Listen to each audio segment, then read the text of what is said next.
ധനം ഉണ്ടാക്കാനുള്ള ഓട്ടത്തിലാണ് നമ്മളെല്ലാവരും, അല്ലെ? എല്ലാവരും കഷ്ടപ്പെടുന്നത് തന്നെ പണം ഉണ്ടാക്കണം എന്ന ചിന്തയോട് കൂടിയിട്ടാണ്. അപ്പോ ധനം എന്ന് പറയുന്നത് ലക്ഷ്മി ദേവിയാണ്. ആ ധനസമൃദ്ധി അല്ലെങ്കിൽ ആ ഐശ്വര്യം നമ്മൾക്ക് ലഭിക്കണമെങ്കിൽ നമ്മൾ ആരെ പൂജിക്കണം? തീർച്ചയായും ലക്ഷ്മി ദേവിയെ പൂജിക്കണം. ലക്ഷ്മി ദേവിയുടെ വാസം നമ്മുടെ ഗൃഹത്തിൽ ഉണ്ടാവണം, നമ്മുടെ ഹൃദയത്തിൽ ഉണ്ടാവണം, നമ്മുടെ മനസ്സിലുണ്ടാവണം. അങ്ങനെ ആ ലക്ഷ്മി കടാക്ഷം ഉണ്ടെങ്കിൽ മാത്രമേ നമുക്ക് ഐശ്വര്യം, ശ്രേയസ്, ധനം എന്നിവയെല്ലാം ഉണ്ടാവുകയുള്ളൂ. പക്ഷേ ലക്ഷ്മി ദേവിയെ മാത്രം സ്മരിച്ചാൽ നമുക്ക് ഈ പറയുന്ന ഐശ്വര്യം, ശ്രേയസ്, ധനം അല്ലെങ്കിൽ നമ്മുടെ ഗൃഹത്തിലെ ലക്ഷ്മി ദേവിയുടെ വാസം ഇതെല്ലാം ഉണ്ടാവുമോ? അപ്പോ അത് മനസ്സിലാക്കാനായിട്ട് മഹാവിഷ്ണുവിന്റെയും ലക്ഷ്മി ദേവിയുടെയും ഒരു കഥ പറയാം. അപ്പോ ഈ ഭക്തരെല്ലാം നാരായണ നാരായണ എന്ന് ഭഗവാനെ ജപിച്ചുകൊണ്ടിരിക്കുകയാണ്. വൈകുണ്ഠത്തില് മഹാവിഷ്ണുവും ലക്ഷ്മി ദേവിയും ഭക്തരുടെ ഈ പ്രാർത്ഥന ഇങ്ങനെ ശ്രവിച്ചുകൊണ്ടിരിക്കുകയാണ്. അപ്പോ ഭയങ്കര സന്തോഷത്തോടെ ചിരിച്ച മുഖത്തോടെ മഹാവിഷ്ണു ലക്ഷ്മി ദേവിയോട് പറയുകയാണ്, ദേവി നോക്കൂ, ഭൂമിയിൽ എല്ലാവരും ഭയങ്കര ഭക്തിയിലാണ്. അവര് കണ്ടോ, നാരായണ എന്ന് ജപിച്ചുകൊണ്ടിരിക്കുകയാണ്. ഇത് കേട്ടപ്പോൾ ലക്ഷ്മി ദേവി ഒന്ന് ചിരിച്ചുകൊണ്ട് മഹാവിഷ്ണുവിനോട് പറയുകയാണ്, അല്ലയോ ഭഗവാനെ, അവർ എന്നെ കിട്ടുവാനാണ് അങ്ങയെ വിളിക്കുന്നത്. അതായത് ധനം ലഭിക്കുവാനായിട്ടാണ് അവർ അങ്ങയെ വിളിക്കുന്നത്.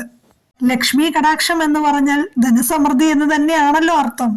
അപ്പോ മഹാവിഷ്ണു പറഞ്ഞു, അവർ നാരായണ നാരായണ എന്നാണല്ലോ വിളിക്കുന്നത്. അപ്പോ ദേവി പറഞ്ഞു, അവർ അങ്ങയെയാണ് വിളിക്കുന്നതെങ്കിലും ശരിക്കും പറഞ്ഞാൽ എന്നെ തന്നെയാണ് വിളിക്കുന്നത്. ധനത്തിന് വേണ്ടിയിട്ടാണ്, ആ ലക്ഷ്മി വാസം അവരുടെ ഗൃഹത്തിൽ ഉണ്ടാവാൻ വേണ്ടിയിട്ടാണ് അവര് പ്രാർത്ഥിക്കുന്നത് എന്ന് ഭഗവാനോട് പറഞ്ഞു. പക്ഷേ മഹാവിഷ്ണു അപ്പോഴും പറഞ്ഞു, അവർ എന്തു തന്നെയാണെങ്കിലും നാരായണ നാരായണ എന്നാണല്ലോ വിളിക്കുന്നത്.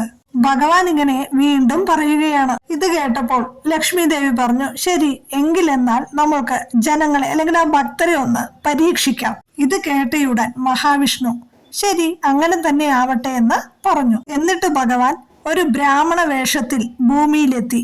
എന്നിട്ട് അവിടെ ഒരു ഗൃഹത്തിന്റെ വാതിൽക്കൽ ചെന്ന് മുട്ടി. ആ ഗൃഹത്തിലെ ഗൃഹനാഥൻ വാതിൽ തുറന്ന് പുറത്തേക്ക് ഇറങ്ങി വന്നു. നല്ല മുഖശ്രീയുള്ള ചിരിച്ച മുഖത്തോടുകൂടി നിൽക്കുന്ന ഈ ബ്രാഹ്മണനെ കണ്ടപ്പോൾ ആ ഗൃഹനാഥൻ ചോദിച്ചു, അങ്ങ് എന്തിനാണ് വന്നത്? അങ്ങക്ക് എന്ത് സഹായമാണ് ഞാൻ ചെയ്യേണ്ടത് എന്ന് ഗൃഹനാഥൻ ബ്രാഹ്മണനോട് ചോദിച്ചു. അപ്പോൾ ബ്രാഹ്മണ വേഷത്തിൽ വന്ന മഹാവിഷ്ണു അദ്ദേഹത്തോട് പറയുകയാണ്, ഞാൻ ഈ ഗ്രാമത്തില് ഭഗവത് കഥകൾ പറയുവാനും അത് എല്ലാവരെയും കേൾപ്പിക്കുവാനും വേണ്ടി വന്ന ആളാണ്. അതിനാൽ എനിക്ക് താമസിക്കുവാൻ ഒരു ഇടം വേണമെന്ന് ഈ ബ്രാഹ്മണൻ അദ്ദേഹത്തോട് പറഞ്ഞു. അപ്പോ ആ ഗൃഹനാഥൻ പറഞ്ഞു, അതിനെന്താ, അങ്ങ് ഭഗവാന്റെ കഥകൾ പറയാൻ വേണ്ടി വന്ന ആളല്ലേ, നാരായണന്റെ കഥ പറയാൻ വേണ്ടി വന്ന ആളല്ലേ, അതിനാൽ ഞാൻ തീർച്ചയായും അങ്ങേക്ക് അതിനുള്ള ഏർപ്പാടുകളെല്ലാം ചെയ്തു തരാം. അങ്ങേക്ക് പ്രഭാഷണം നടത്തുവാൻ അല്ലെങ്കിൽ ഭഗവാന്റെ കഥകൾ പറയുവാനുള്ള ഒരു സ്ഥലം ഞാൻ ഏർപ്പാടാക്കി തരുകയും ചെയ്യാം. അങ്ങ് മറ്റെവിടേക്കും പോവുകയൊന്നും വേണ്ട, എന്റെ ഗൃഹത്തിൽ തന്നെ താമസിച്ചോളൂ എന്നും അദ്ദേഹം പറഞ്ഞു. അങ്ങനെ ഭഗവാൻ കഥ പറയുവാൻ തുടങ്ങി. അതായത് നമ്മുടെ ഭഗവാൻ തന്നെ, മഹാവിഷ്ണു തന്നെ ഭഗവാനെ കുറിച്ചുള്ള കഥ പറയുകയാണ്. അതിനാൽ എന്തെന്നില്ലാത്തൊരു ഭക്തിസാന്ദ്രമായ ഒരു അന്തരീക്ഷം അവിടെ എങ്ങും ഉണ്ടായിരുന്നു. അതുകൊണ്ട് തന്നെ ആ നാട്ടിലുള്ള, ആ ഗ്രാമത്തിലുള്ള എല്ലാ ആൾക്കാരും പ്രായഭേദമന്യേ എല്ലാവരും ആ കഥ കേൾക്കുവാനായിട്ട് ഒഴുകിയെത്തുകയാണ്. അവിടെ വലിയ ജനത്തിരക്കാണ്. ഇതേ സമയം ലക്ഷ്മി ദേവിയും ഭൂമിയിലേക്ക് വന്നു. എന്നിട്ട് ഒരു വൃദ്ധയുടെ വേഷമണിഞ്ഞു. അതിനുശേഷം ഒരു വീടിന്റെ കതകിൽ ചെന്ന് മുട്ടി വിളിച്ചു. അപ്പോ ഒരു സ്ത്രീ ആ വീടിന്റെ വാതിൽ തുറന്ന് ഇറങ്ങി വന്നു. അപ്പോൾ വൃദ്ധയായ ലക്ഷ്മി ദേവി ആ സ്ത്രീയോട് പറയുകയാണ്, മോളെ, ഞാൻ ഒരുപാട് ദൂരത്തുനിന്ന് വരികയാണ്, എനിക്ക് വല്ലാതെ ദാഹിക്കുന്നു, എനിക്ക് കുറച്ച് വെള്ളം തരൂ എന്ന് പറയുകയാണ്. ഇത് കേട്ട ആ ഗൃഹസ്ഥ പെട്ടെന്ന് ഇങ്ങനെ പറഞ്ഞു, ഞാൻ നല്ല തിരക്കിലാണ്, ഭഗവാന്റെ കഥ അവിടെ പറയുന്നു, എനിക്ക് കേൾക്കാൻ പോകണം, സമയം ഒരുപാട് വൈകി എന്ന് ആ ഗൃഹസ്ഥ ലക്ഷ്മി ദേവിയോട്, അതായത് വൃദ്ധയായ ആ ലക്ഷ്മി ദേവിയോട് പറയുകയാണ്. അപ്പോ അമ്മ മഹാമായ, അതായത് വൃദ്ധയായ ആ ലക്ഷ്മി ദേവി ഇങ്ങനെ പറയുകയാണ്, ഞാൻ ഒരുപാട് ദൂരത്തുനിന്ന് വരികയാണ്, എനിക്ക് വല്ലാതെ ദാഹിക്കുന്നു, ഒരു ഇറ്റു വെള്ളമെങ്കിലും തരൂ മകളെ എന്ന് ആ അമ്മ ആ സ്ത്രീയോട് പിന്നെയും പറയുകയാണ്. അപ്പോ ആ ഗൃഹസ്ഥ ശരി ഞാൻ വെള്ളം എടുത്തു കൊണ്ടുവരാമെന്ന് പറഞ്ഞ് ഉള്ളിലേക്ക് പോയിട്ട് ആ അമ്മയ്ക്ക് വെള്ളം എടുത്തു കൊണ്ടുവന്ന് കൊടുക്കുകയാണ്. അങ്ങനെ അമ്മ മഹാമായ ആ വെള്ളം കുടിക്കുകയാണ്. കുടിച്ചു കഴിഞ്ഞ ശേഷം ആ ഗ്ലാസ് തിരികെ ആ ഗൃഹസ്ഥയുടെ കയ്യില് കൊടുക്കുകയാണ്.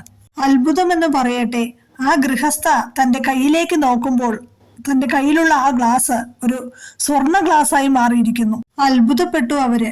കാരണം ഒരു ഗ്ലാസ്സിൽ വെള്ളം കൊടുത്തപ്പോൾ ആ ഗ്ലാസ് തിരികെ കിട്ടുമ്പോൾ അത് ഒരു സ്വർണ്ണ ഗ്ലാസ് ആയിട്ട് മാറിയിരിക്കുകയാണ്.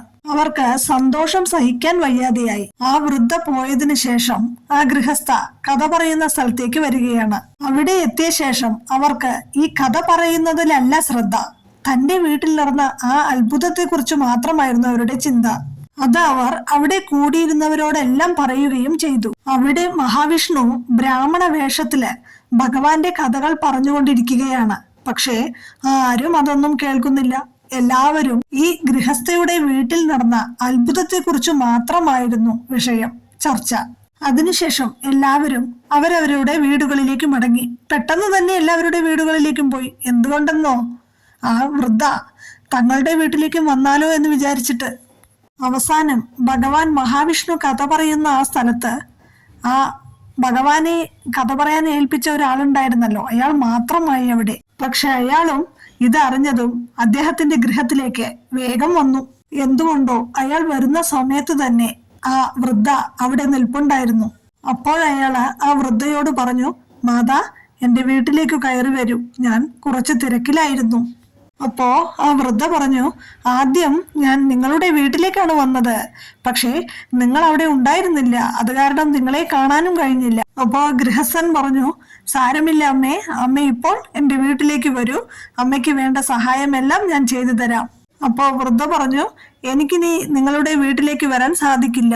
ഇത് കേട്ട അയാൾ ചോദിക്കുകയാണ്, എന്തുകൊണ്ടാണ് അമ്മേ എന്റെ വീട്ടിലേക്ക് വരാൻ സാധിക്കില്ല എന്ന് പറയുന്നത്? എന്തുകൊണ്ടാണത്? അപ്പോൾ ആ വൃദ്ധ പറയുകയാണ്, നിങ്ങൾ ഇവിടെ കഥ പറയുവാൻ ഒരാളെ ഏർപ്പാട് ചെയ്തു കൊടുത്തിട്ടില്ലേ, സഹായം ചെയ്തു കൊടുത്തിട്ടില്ലേ? നിങ്ങളിവിടെ താമസിക്കാൻ ഒരാളെ ഏർപ്പാട് ചെയ്തില്ലേ? അയാള് തന്നെയാണ് പ്രശ്നം. അയാളെ ഇവിടെ നിന്ന് പറഞ്ഞു വിടുകയാണെങ്കിൽ ഞാൻ ഇവിടെ വന്ന് താമസിക്കാം.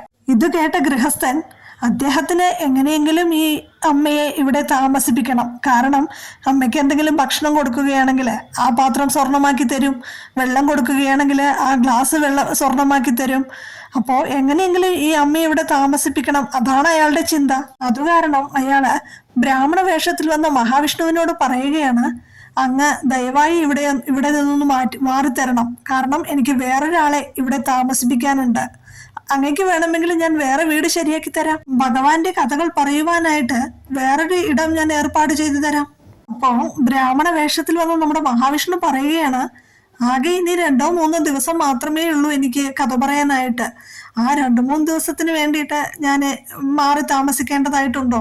ഞാൻ ഇവിടെ തന്നെ നിന്നോട്ടെ, എന്നെ അതിനായിട്ട് അങ്ങ് അനുവദിക്കണം. അപ്പോ ഗൃഹസ്ഥൻ, അയ്യോ അത് പറ്റില്ല, അങ്ങ് ഇപ്പോ തന്നെ ഇവിടെ നിന്ന് പോകണം, എനിക്ക് വേറൊരാളെ ഇവിടെ താമസിപ്പിക്കേണ്ടതായിട്ടുണ്ട്, അങ്ങേക്ക് വേണമെങ്കിൽ ഞാൻ വേറെ വീട് ശരിയാക്കി തരാം എന്ന് പറഞ്ഞ് ഈ ബ്രാഹ്മണനെ ഈ ഗൃഹസ്ഥൻ ഇവിടെ നിന്നും പറഞ്ഞു വിടുന്നു. അപ്പോ ലക്ഷ്മി ദേവി മഹാവിഷ്ണുവിനോട് പറയുകയാണ്, പ്രഭോ, ഞാൻ അങ്ങയോട് ആദ്യമേ തന്നെ പറഞ്ഞില്ലേ, ഈ മനുഷ്യരെല്ലാവരും എന്നെ കിട്ടുവാനായിട്ടാണ് അങ്ങയെ പ്രാർത്ഥിക്കുന്നത്, അങ്ങയെ ജപിക്കുന്നത്. അവര് നാരായണ നാരായണ എന്ന് പറയണത് ധനത്തെ കിട്ടാനായിട്ടാണ്, അതായത് എന്നെ, ലക്ഷ്മി ദേവിയായ എന്നെ കിട്ടാനായിട്ടാണ്. ലക്ഷ്മി വാസം അവരുടെ ഗൃഹത്തിൽ ഉണ്ടാവാൻ വേണ്ടിയിട്ട് കൂടിയാണ്. അപ്പോൾ ഭഗവാൻ മഹാവിഷ്ണു ചിരിച്ച മുഖത്തോടുകൂടി തന്നെ പറഞ്ഞു, ലക്ഷ്മി ദേവി, എനിക്കെല്ലാം മനസ്സിലായി. ലക്ഷ്മിയെ കിട്ടാൻ വേണ്ടിയിട്ടാണ് അവര് നാരായണ എന്ന് ജപിക്കുന്നത്. അതൊക്കെ ഞാൻ അംഗീകരിച്ചു തരുന്നു. പക്ഷേ ദേവി ഒരു സത്യം മനസ്സിലാക്കണം. നാരായണ എന്ന് വിളിച്ചാൽ മാത്രമേ ലക്ഷ്മിയെ നേടുവാൻ സാധിക്കുകയുള്ളൂ. അതുകൊണ്ട് തന്നെ നാരായണൻ എവിടെയുണ്ടോ അവിടെ ലക്ഷ്മി ദേവി ഉണ്ടാകും. ലക്ഷ്മി മാത്രമുള്ളിടത്ത് നാരായണൻ ഉണ്ടാവുകയില്ല. അത് ദേവി മനസ്സിലാക്കൂ എന്ന് പറഞ്ഞതിന് ശേഷം ആ ബ്രാഹ്മണ വേഷം ഉപേക്ഷിച്ച് സാക്ഷാൽ മഹാവിഷ്ണു വൈകുണ്ഠത്തിലേക്ക് പോവുകയാണ്. അങ്ങനെ ലക്ഷ്മി ദേവി അവിടെ നിൽക്കുമ്പോൾ ആ ഗൃഹസ്ഥൻ വന്നിട്ട് പറയുകയാണ്, അമ്മേ, എന്റെ വീട്ടിലേക്ക് വരൂ, ഞാൻ അമ്മയ്ക്ക് വേണ്ട എല്ലാ സൗകര്യങ്ങളും എല്ലാ ഏർപ്പാടുകളും ചെയ്തിട്ടുണ്ട്. ഇത് കേട്ട ലക്ഷ്മി ദേവി ആ ഗൃഹസ്ഥനോട് പറയുകയാണ്, എനിക്കിനി ഇവിടെ താമസിക്കാൻ സാധിക്കില്ല. കാരണം സാക്ഷാൽ നാരായണനെയാണ് നിങ്ങൾ പറഞ്ഞു വിട്ടത്. ആ നാരായണൻ എവിടെയുണ്ടോ അവിടെ മാത്രമേ ലക്ഷ്മി വാസം ഉണ്ടാവുകയുള്ളൂ. നാരായണൻ ഇല്ലാത്ത സ്ഥലത്ത് ലക്ഷ്മിക്ക് തനിയെ നിൽക്കുവാൻ സാധിക്കുകയില്ല. അതുകൊണ്ട് തന്നെ ഞാൻ ഇവിടം വിട്ടു പോവുകയാണ് എന്ന് പറഞ്ഞ് ആ വൃദ്ധയുടെ രൂപം പൂണ്ട ലക്ഷ്മി ദേവി വൈകുണ്ഠത്തിലേക്ക് ഭഗവാൻ നാരായണന്റെ അടുത്തേക്ക്, മഹാവിഷ്ണുവിന്റെ അടുത്തേക്ക് പോവുകയാണ്. ഇതിൽ നിന്ന് നമ്മൾക്ക് മനസ്സിലാക്കാവുന്നത് എന്തെന്നാൽ നമ്മളുടെ ജീവിതത്തിൽ എല്ലാവരും ഓട്ടത്തിലാണ്. എന്തിനാണ് നമ്മൾ എല്ലാവരും ഓടുന്നത്? നമ്മൾ ധനം സമ്പാദിക്കാനായിട്ടാണ്. അപ്പോ നമ്മുടെ ജീവിതത്തിൽ ധനം ഉണ്ടാക്കാനായിട്ട് നമ്മൾ ഭഗവാനെ സ്മരിക്കണം, ഭഗവാന്റെ നാമം ജപിക്കണം. ഈ ഭഗവാന്റെ നാമം ജപിച്ചാൽ മാത്രമേ ലക്ഷ്മി ദേവിയുടെ വാസം ഉണ്ടാവുകയുള്ളൂ. നാരായണനെ വിളിക്കുന്ന ഒരുവന്റെ ഹൃദയത്തില് ലക്ഷ്മി ദേവിയും താനെ വന്നുകൊള്ളും. അതിനാൽ ഭഗവാന്റെ നാമം ജപിക്കുന്നവന്റെ വീടുകളില് ലക്ഷ്മി വാസം നിറയും. അതായത് ധനം വന്ന് നിറയും, ധനസമൃദ്ധി ഉണ്ടാവും, ഐശ്വര്യം ഉണ്ടാവും. അപ്പോ എല്ലാവർക്കും ഭഗവാന്റെ അനുഗ്രഹം ഉണ്ടാവട്ടെ.